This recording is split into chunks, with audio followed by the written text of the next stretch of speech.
We will read today in the Gospel from Matthew chapter 21, verses 23 to 27.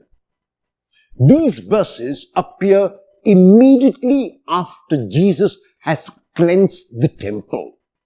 Those who watch that scene begin to question Jesus about his authority. They ask him, "By what authority are you doing these things? And who gave you that authority?"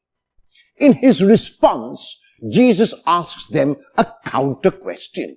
And the counter question is about the baptism of John, through which he is referring to his own baptism, because in the Gospel of Matthew, John the Baptist is the one who baptizes Jesus after Jesus gives him permission.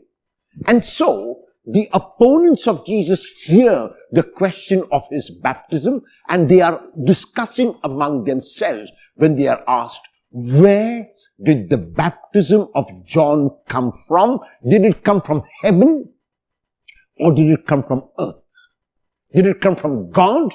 Or did it come from humans? And they begin to dispute among themselves, saying, if we say it came from heaven, then he is going to say, why did you not believe in John if it came from God? If we say from human beings, if we say from earth, we are scared of the people because the people hold John in very high esteem. So because they did not want to get caught in their answer, they say, we do not know. Jesus then says to them, if you do not know, then I will not tell you also where I get my baptism from. However, even though Jesus does not seemingly give them an answer, he does give an answer. And what is the answer that Jesus gives? To learn the answer, we need to go back to the baptism of Jesus, which is the baptism by John. What happened at that baptism by John? There were three events which occurred at his baptism. The first was the heavens were torn open.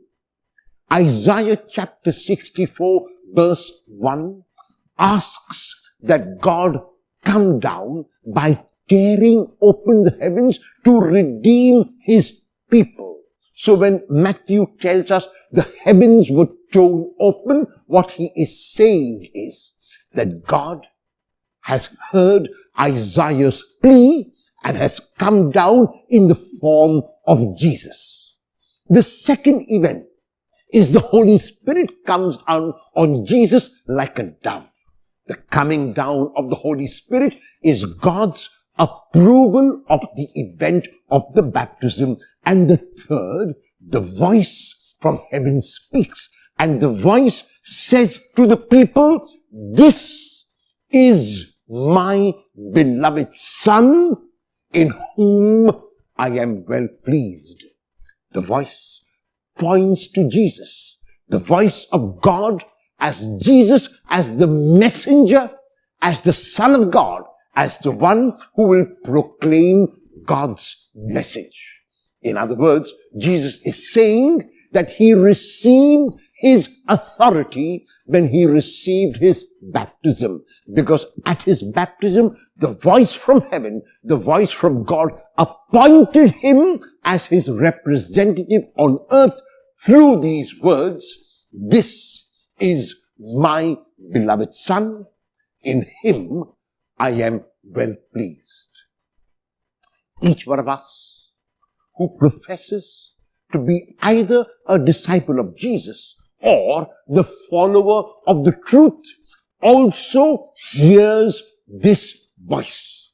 The same voice which was revealed to Jesus at his baptism is revealed to each one of us today, no matter what religion we might practice. That voice is saying to us, you are my beloved son, you are my beloved daughter, you are my beloved child, and I am pleased in you. Because the voice said it to Jesus, he lived out what the voice called him to do, a life of giving, a life of service, a life of selflessness. We hear the voice, and we too are called and invited to the same life in imitation of the truth, a life of selflessness, a life of service, a life of giving, a life of love. Will you perform 3 selfless actions today to show that you have heard God's voice?